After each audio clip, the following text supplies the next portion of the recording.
Hi, everyone, and welcome to the Life with Goldie podcast, where we travel around the world talking to all those Golden Hoodie recipients about their journey in the Salesforce ecosystem. I'm your host, Mia Pacey, also a Golden Hoodie recipient, but today we're joined with Sarah Kahlid. Thanks for joining us, Sarah. Hey, Mia. Thanks for having me. I'm really excited to have this conversation. I know we've been talking about how do we catch up for a while, so I appreciate you coming in. Where are you tuning in from today? I'm tuning in from New Jersey in USA. Amazing. I love it when we get to chat with people from the different side of the hemisphere. But hearing everyone's journey through the ecosystem. I know you've been doing Salesforce for some time and you're a Salesforce architect, but would you be able to take us through how you got to this place and where did Salesforce come into your life? Yeah, of course. So I guess my journey began towards the beginning of my career, I guess about a good 13, 14-ish years ago now. And I stumbled on it by accident because the first place where I started working, they were implementing Salesforce internally. So that's kind of how I got familiar with it and kind of learned it. And then just so happened that subsequently it was the thing that would kind of just stick out in my resume because it was so rare back in the day to find people skilled in Salesforce. So that's how I kind of got into it. I started out as a developer. I worked as a developer for a good part of my career, I would say. And then I transitioned towards the architect track about 5-6 years ago now. It was just a natural transition because I feel like I was always kind of working in that capacity, because I always like to think about solutions as a whole. Not just do what I'm told, like here's this problem, just do it, just be a thinker and just ask other questions and think about things as a whole. So that's how I became an architect. But then I guess journey into Salesforce was really important to me and worked for me on a personal and professional basis too, because that was around the time that I had my kids. So I had my son who's going to be 13 end of this month. So it just gave me a really good opportunity to be able to still continue my career and be able to work from home. And in IT, if you're out of the market for a while, it's just really hard to get back. So Salesforce really, really helped me, and it allowed me that kind of flexibility to be able to work from home and find stuff that worked for me. So, I continued along that path, and I got involved in the community a little later in the day because, again, I was raising younger kids at that time when this whole community concept started. I didn't really get a chance to get out too much or go to those meetups.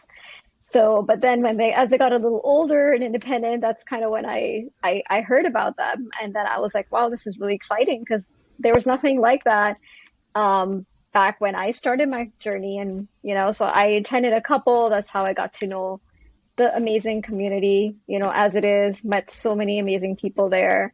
And then, it just kind of is still going on. I'm still continuing to meet so many amazing people in the community. But I really, really appreciate the community. I think I would not have been where I am today had I not met a lot of those wonderful people, made a lot of those connections. Yeah, it is such an important and integral part to a lot of people's careers. And that's why we all give back, because we see how beneficial it was for ourselves or our journeys along the way. But I know that, so you've done your lot of professional career and you've developed that naturally into that architect role. I see, though, that on LinkedIn you were also volunteering. Could you talk to us more about how you're volunteering? I think it was with a school. Yeah. So like I said, Salesforce gave me a lot, and I learned Salesforce gives back a lot as well to the community. And I thought that would be a good opportunity for me to give back as well. So I basically started a nonprofit organization at where my kids went to school, elementary school, because I attended a couple of their sessions and meetings, and I saw they did everything on paper. They really didn't have any system where they put things in. All communications they would be sending out by physical paper. And I just thought it would be such a good opportunity for them to be able to have a system. And then I looked into, the Salesforce's the free nonprofit edition they have. It was a good fit for them, and through that process, got them set up, and they're using it successfully today. It's so good to know that you could, even Salesforce, that they give that option to people to be able to get into it. Yes, that is an absolutely amazing thing. And I keep telling others, who are in the community that, there is such a thing, and for them to explore it and see if that's going to be an opportunity for them to do something and give back. And we definitely try all these new things in dev orgs, and we get to experience different products as they come out, but really getting hands on and able to develop something for someone that actually will change how they work or benefit them is even better. It must feel amazing to know that you're able to change something for them. Yeah, no, it's absolutely amazing. And I think even continuing that journey, in Salesforce, being an employee, I think Salesforce does a really good job too, because we as employees give volunteer time back as well to the community. And there's a lot of projects and even pro bono projects. So I've been working on those since I joined here as well. So that's so good. I know I'm also in this not-profit space, so I see that Salesforce employees giving back. So it is lovely to know that we're able to reach out and grab some of that time, and that you're able to give back that time. So let's circle back to our golden hoodie. So some people have been able to see the golden hoodie presentation or hear about one, but yours was quite unique, I guess. Would you be able to take us through, I think you said it was at New York World Tour. It was a little bit of a difficult situation with the health crisis going on. Take us through what it was like on stage. What was that presentation like for you? Give us all those goosebumps. Take us through it again. Yeah, absolutely. So it was back in May of 2021, so a little over a year ago. And I think that was one of the first events that Salesforce was hosting after, not even after, during the pandemic. And it was all done outdoors in a beautiful Bryant Park in New York City. And it was right across the Salesforce Tower. But anyhow, I was just asked to, present on a specific question. So there were a couple of questions. They wanted to hear about my journey, basically what I had learned from my journey, advice for others. Those are the type of questions that I was kind of speaking to on stage. And obviously it was nerve-wracking. Yeah. It was probably not as bad as it is for others because the in-person attendance was not that big, but I knew it was being streamed online, and I think that was one of the first times that it started to be streamed online. So basically, anybody anywhere could kind of see you. So it was definitely a little nerve-wracking, but it went fine. I don't have terrible stage fright. I have a little bit, but I guess it's just once I get up there and start talking, it gets better. Of course. But I actually had no idea that I was gonna receive a golden hoodie at the end of those questions. So I was just prepared to go there and talk and then just come.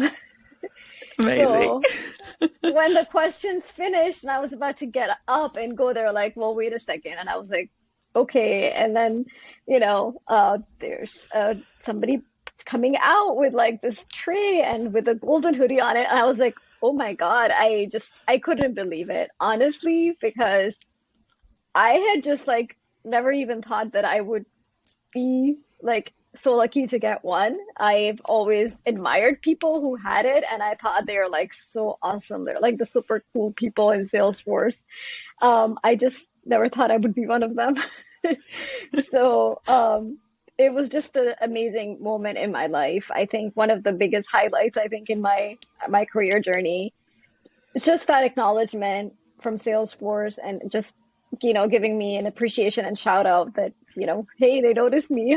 I'm special, That's such an amazing atmosphere to be able to receive really something beautiful. like that. Yeah, it was a beautiful setup. They did really good with whatever circumstances we had. It really made nice it so event. nice for you. Yeah. Yes. And so we talked about it. You mentioned that it's nice recognition from Salesforce. So when you look back at that time, do you think that Golden Hoodie has changed anything for you, like personally or professionally? I guess that validation you mentioned, what's that like? Yeah, I mean, I guess it's just the recognition and validation, right? Like people know your name, right? Because you have a golden hoodie and they're so rare in the entire world. There's just a handful. So it's definitely given a broader recognition. It's also given me opportunity to connect with so many other amazing people who are golden hoodies, and get to know them better, and understand about their journey, because everybody's journey is so unique, and so different. But yeah, every time, somebody sees it, they're like, wow, you have like one of those. And then there's a bunch of people that are like, well, we don't even know what that means. That's true. And I guess it's been able to, shine that light on what you've been doing and recognize what you've been doing is good, and that giving back and everything that you've done for the community is exactly the right way for everyone in the Salesforce community to obviously experience and give back. And all the community thanks you for that. And it's amazing you're part of the Golden Hoodie. Thank you. Yeah, I feel like everybody in the community in general is just so nice, and everybody gives back tremendously. I've just based on events attended and meeting so many people in the community, like everybody is just so helpful. I've always found everybody to be so helpful, but it is so unique. You're right. Mm-hmm. It is very unique, and I've always done my best to help others, on their journey. And I guess the part that I forgot to mention about the community aspect, a really important part, was that once I started attending those events, I connected with an amazing lady who was actually starting up a women in tech user group that's local to me. And she met me, and then I guess after a couple of weeks, she reached out and she wanted help co-leading that group. So I guess that was a really important aspect of my journey. It was to actually co-lead that women in tech user group out here. And, it was a really amazing journey. We met so many people, so many women, and there was even male attendees, but so many people that were on that journey in their career, probably more towards the beginning, and just needing help and mentoring and just guidance, and just being able to help them was really, really amazing. And I feel those connections like live with you for your entire life. Yeah, that's so nice. I also co-lead Women in Tech, so that's an amazing connection we have. And I know it's very nice to be able to give back in those kind of leadership of the Trailblazer user groups. So we've talked about how important that user groups or the community is to you.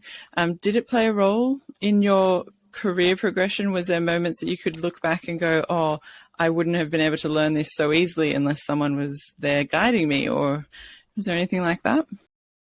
I feel that it definitely helped me in the sense that I met a lot of people, and there was a lot of people that kind of you could go to for like help with certain topics. So from that aspect, it was really good. But I think for me in particular, since I was more on the very technical side and more on the architect track, like that's a very like tiny pillar and subset of people. And I know like the architect groups are newer. It's like a newer thing that recently started, but I haven't attended one yet. But I feel like those ones will probably be really helpful from a learning perspective. But yeah, there's always learning. It doesn't have to be a technical learning that you're learning. It's also like non-technical topics, soft skills, resume writing, how you talk to HR. There's just so many topics and different topics that user groups cover. I feel there's always something to learn. Yeah, that is true. I know that all the soft skills that you get from those kind of community groups, even just learning in the community group how to better communicate, or how to now, as we're coming out of a more virtual world and we're going more in person, how to remake those connections. Yes. I think we all went through the Zoom fatigue phase when everything went virtual. So it's definitely really nice to go back to the in-person mode. Yeah. Do you recommend anyone? I guess it's like, yes, everyone come to our user groups. But do you think it's something that it is important for people to kind of come and connect with those user groups in their area or virtually? I think it's really, really important. Like I said, I don't think I would be in my career where I am unless I had done that. It's just you might be you might be doing what you're doing, but you're doing it in your silo, and you're not gonna know other people. Other people will not get to know you. It's just really, really good. Even if whatever phase you are in your journey, in Salesforce, I would like highly recommend it, especially for like new people. There's so much guidance that they can get from people there that are in the community for longer. Um, I absolutely recommend it. I think it can be a life-changing thing for so many people. There's so many other people that I've seen go to just because of the community, their careers have transformed. Yeah, I know it's so amazing to hear those stories in the community of people progressing so well and finding their niche. When you look Yeah. back on your career and how you started, you mentioned you started in the dev space. What would you recommend to those trailblazers that are a similar journey to yourself, to kind of guide them or along their Salesforce journey? We've spoken about going to user groups, but would there be any kind of recommendations you'd give to those new trailblazers on a similar track to yourself? I think the most important thing that people need to do, and I think for any aspect, technical or non-technical, especially with developers, would be like just continue your learning. Like just never stop learning. Don't get too comfortable doing what you're doing. Technology is changing at a very rapid pace, as we all know. Just spend time on yourself and your professional development and take the time to like learn newer things. I think those things just go a really, really long way. You need to invest the time in yourself. I know we all work full time. We're focused on things probably, related to our jobs, and it's hard to take that time out to like, focus maybe on certifications or a certain topic that's technical and a new space. But I feel like that's just really, really important for you long term, is to continue your learning. Continue your learning. Don't get too comfortable, and make sure you reach out to people along your journey. So Yes, if someone feels like, I know it's very hard for people, well, it was hard for myself to be like, I'm comfortable, I have now the confidence to move somewhere else. How do you know, like, how are you able to help someone know that they can have the confidence? Like, how would you know that you're comfortable and you've got this and you can move to the next step? What would you recommend for getting a little bit more confident in that space? yeah, I think it's probably most confidence comes from actual experience. When you've been working in a particular space, or if you've done something that kind of gives you that automatic confidence that, hey, I know this. So I would say, like, for me, that's like the ultimate confidence booster, right? Like Yeah. just revalidating and saying to myself, well, hey, no, I've done this. I know this. Like, I can do this. It's just kind of keep reassuring yourself. And if there's things that you don't know, just reassuring yourself, hey, there's other things I didn't know, but I learned that. So how is this any different? Like, I can learn this. I've got this. Yeah, exactly. So it's like saying, looking back at your portfolio of maybe the projects that you've worked on, to say, yeah, I was able to do that. Like, if I could do that, why can't I do something else? Would you say that Exactly. every move you make, you should be stretching yourself and making sure that you can learn something new? Well, that's everybody's personality, but yeah, for me personally, I really do need that. I think I don't like getting too comfortable. I like pushing myself beyond what I'm doing and challenging myself to do something even more. And but that's how I am. Everybody's different. I understand that, and it's totally okay to be different. People do things at their own pace, and that's perfectly fine. Yeah, it's true. And if we're all the same, it would be boring. Exactly. If we're all the same, it would be boring. But then uh, saying that, I think it's still okay to give yourself a break though. Like if you feel like you're going through a rough patch, if there's a lot going on at work, there's a lot going on at home, and you just can't manage doing extra, that's okay. It's okay. We all go through those phases. So it's just kind of not being too hard on yourself too.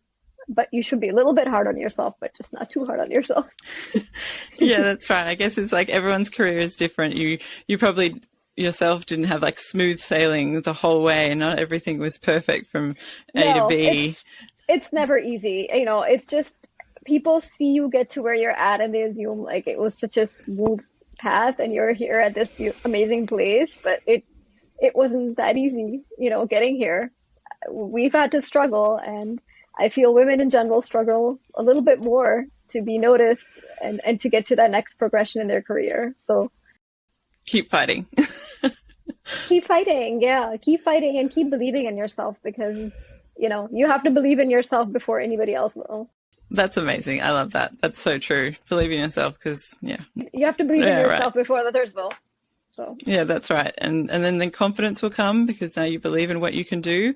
And exactly, hopefully you can, give yourself a break and keep chugging along and get those certifications exactly, if that's the goal, or move into a different career path if that's the goal, like yourself. Going into that exactly. architect path was very seamless for you. And are you loving architecture at the moment?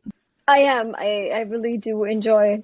I really do enjoy it. I really love what I do. That's why I think like I'm able to do it on a day to day. You know, it's just you have to love what you do. There's a lot of career paths too. You know, it's not just focused on technical people necessarily. So that's the really amazing thing about Salesforce, and that's a really amazing thing why so many people come into it from vast backgrounds. Is just because it kind of gives a lot of people flexibility to be able to do that from all the different backgrounds. Yeah, and so many different companies out there using it for different reasons. You could definitely experience different use cases just by moving a role. So Yes. don't get stuck in the rut. That's the same thing as we're saying. Just keep going and try and find what you love doing. Yep. So we've come to the point in the podcast where I get to ask a fun question. So if you're an animal, what animal would you be and why? Okay. Well, that's a tough one. But I guess if I really had to be an animal, I would probably like to be a bird. Just because I'll have the freedom to go anywhere I want and just to be able to fly. And I guess to be able to see the amazing view from top down. That would Yeah. sound pretty amazing and cool to me. Like, Yeah. you try to that get sounds- that view from drones, you know, like you can't really, you live around so much beauty. Like even like right now, for example, it's fall, right? And I know there's like beautiful trees all around, but like I can only see one at a time or two at a time, but I can't really look at them as a whole. But like, just imagine being able to go up and just look down and enjoy the scenery and view from the top is pretty cool. I guess it is amazing, and it also shows that you're the bigger picture thinker, like that architect kind of mindset of looking from a large Ooh, perspective. I didn't even think about that. I didn't even think of that. Yeah, you're welcome. No, I'm sorry. That sounds great, and I would love to fly myself. So we'll go and we'll have like a squad of birds of some sort, and we'll all be our unique selves. Give my guests the opportunity to have an open mic bit at this point in the podcast. So over to you if you have anything, Sarah. From Like- a personal perspective, like one thing that I was doing before joining the community, I'm still before joining Salesforce, I'm still continuing on whenever I get time is my personal blog. It's around it's a technical blog. It's around Salesforce and MuleSoft. So it's sarahinthecloud.wordpress.com. So do check that out if you get a chance. It started out again because I think the purpose was to give back to the community, because when I started that blog over 2 years ago, I was trying to learn MuleSoft because Salesforce acquired MuleSoft. I was very curious about MuleSoft. I was like, well, how does MuleSoft work? Like, how is it different than other integration tools? Like, well, how do these two work together?